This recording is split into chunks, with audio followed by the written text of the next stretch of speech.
Ini kemungkinan peta politik pasca dilantiknya Prabowo menjadi presiden di 2024. Yang pertama, Prabowo akan mengorbitkan, benar-benar mengenalkan dan memberikan jalan yang terbuka lebar untuk Gibran Rakabuming hingga sampai di 2029 dalam pencalonan presiden di saat itu, di mana Gibran ini itu akan difasilitasi secara politik, kemudian direkrut oleh Gerindra menjadi kader dari Gerindra. Namun karena Prabowo ini secara dinasti tidak ada penerus di politik, maka yang menjadi prioritas Prabowo otomatis itu adalah Gerindra dan para kadernya, parpol yang beliau dirikan ini. Nah, sedangkan di sisi lain, ketika nanti Prabowo ini memberikan akses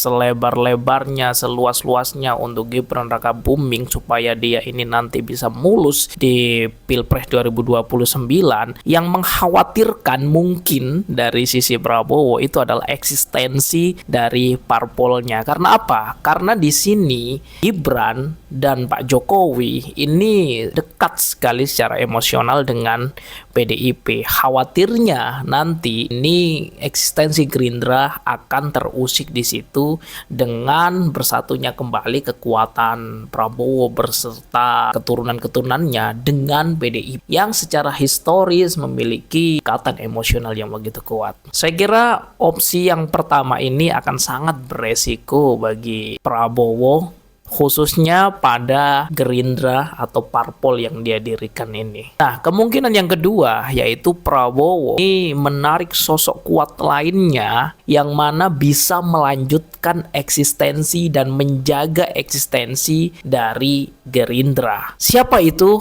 Ya, tidak lain tidak bukan adalah Anies Rashid Baswedan. Kita lihat kemarin di sidang pleno, Prabowo dan Anies begitu mesra sekali menunjukkan bahwasannya Anies Baswedan secara publik mengatakan bahwasannya beliau ini sudah menerima kekalahan Pilpres 2024, menerima Prabowo dengan lapang dada, secara visi juga sama. Jadi Prabowo Subianto dengan perubahan-perubahan yang pernah diusungnya dan Anies Baswedan sebenarnya ini itu secara visi, secara pemikiran, filosofi dan lain sebagainya ini matching Prabowo dengan Anies Baswedan. Sedangkan dengan Gibran saya pikir kurang matching. Kenapa? Karena Gibran, Pak Jokowi dan lain sebagainya ini sedikit banyak terpengaruhi dengan filosofi dari partai PDI. Kemungkinan yang kedua ini itu saya pikir jauh lebih rasional dan lebih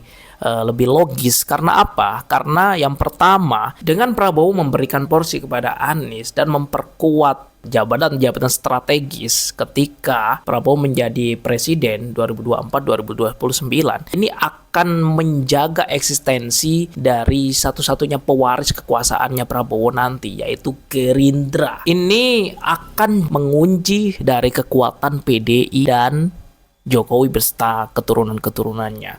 Mengapa? Karena dari sisi filosofi kepemimpinan, filosofi parpol, ini kontradiksi antara PDIP dengan Gerindra. Karena itu PDIP dan Gerindra ini saling bertolak belakang dan akan susah sekali untuk bersatu. Maka dari itu, untuk mengunci kekuatan PDIP yang sekarang masih menguasai legislatif, ya, kemudian untuk mengunci kekuatan Jokowi yang pernah mengalahkan 2 kali Prabowo di Pilpres sebelum-sebelumnya, dan untuk menjaga eksistensi dari Partai Gerindra itu sendiri, saya kira memberikan porsi strategi, jabatan-jabatan strategis kepada Anies Baswedan ini menjadi satu langkah politik yang lebih rasional, lebih logis, dan tentunya akan meneruskan kebijakan-kebijakan Prabowo pasca